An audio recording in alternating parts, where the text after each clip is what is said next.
Salam alaikum, c'est Boubacar Diakhaté, secrétaire général de l'association des imams et oulémas de Saint-Louis,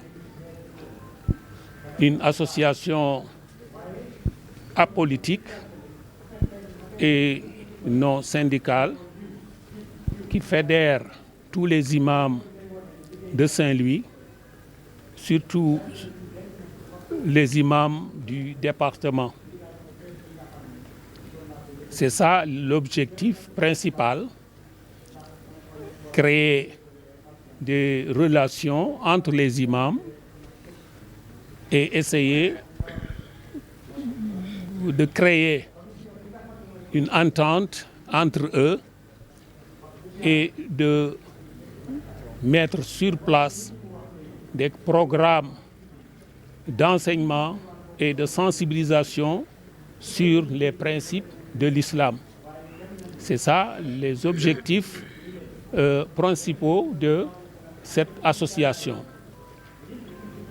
C'est une association qui vient de renouveler son bureau. Le président vient de vous de s'adresser à vous. Moi, en tant que secrétaire général, l'association a beaucoup fait sur le plan social, mais a noué aussi des relations avec les familles religieuses, mais aussi avec les personnalités publiques. Notre association a été reconnue et actuellement on fait partie du protocole de l'autorité publique. Dans toutes les cérémonies qu'organise le gouverneur ou le maire ou le préfet, nous y assistons en tant qu'association, mais en tant qu'entité reconnue par l'État. Notre démarche, c'est une démarche de conciliation. Comme on l'a dit au début, nous ne sommes pas un syndicat qui formule des revendications, mais plutôt des conciliations, surtout sur le plan social, créer la paix, l'entente et la cohérence entre les membres de cette société. Donc c'est ça nos ambitions, mais c'est ça aussi notre démarche.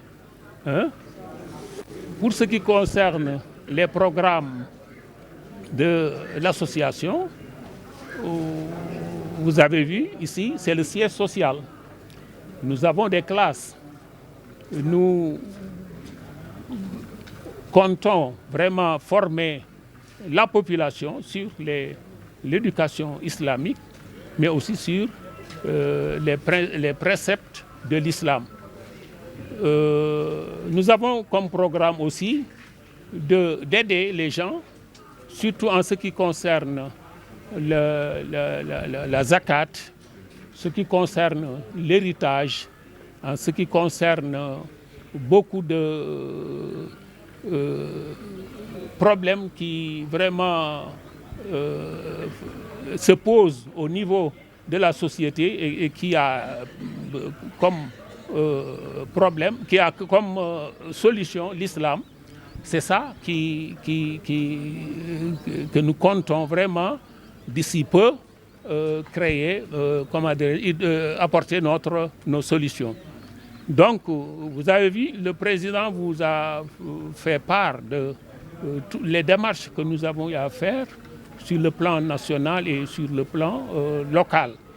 On rend visite aux chefs religieux, on rend visite aussi aux familles religieuses et toutes les entités religieuses qui existent vraiment au Sénégal. Je crois que c'est une association qui une démarche participative. Donc, on contribue à faire développer ce pays Et on ne veut pas rester inactif, passif. On veut être des agents de développement. On a beaucoup d'ambition, surtout le siège. Le siège n'est qu'à ses débuts. La mosquée, les 2 classes, mais on compte même avoir une salle de soins sanitaires, morgue, et une salle de consultation pour ceux qui veulent connaître leur religion. Et pour tout ça, on compte en faire un programme très dynamique. Vous avez besoin aussi de bus pour votre Oui, déplacement? parce qu'on se déplace fréquemment. Comme je viens de le dire, on va parfois rendre visite à un chef religieux, présenter nos condoléances. Dans ces cas-là, on a besoin de bus. Il y a des bienfaiteurs qui parfois nous prêtent des bus, mais on voulait avoir notre propre bus pour vraiment que ce soit systématique et automatique quand on le veut. On a besoin de morgue. On lance un message aux autorités et aux bienfaiteurs qui sont disposés à nous vraiment soutenir sur ce point. Bon, pour les élections, nous appelons vraiment à la paix. Parce que les élections, nous ne devons pas rester tout un mandat à faire de la politique. Il faut que ce pays travaille pour aller de l'avant. Ce n'est pas des élections ou je ne sais pas quoi qui fait avancer un pays. Ce qui fait avancer un pays, c'est le travail. Il faut qu'on se mette au travail et surtout donner aux jeunes du travail. Créer les conditions qui permettent aux enfants, surtout porteurs de diplômes, pour qu'ils aient vraiment du travail. C'est ça. Donc on appelle tous les partis et tous les partis prenants de ces élections de faire de telle sorte qu'il y ait la paix, que ça se passe vraiment dans la paix et éviter toute violence.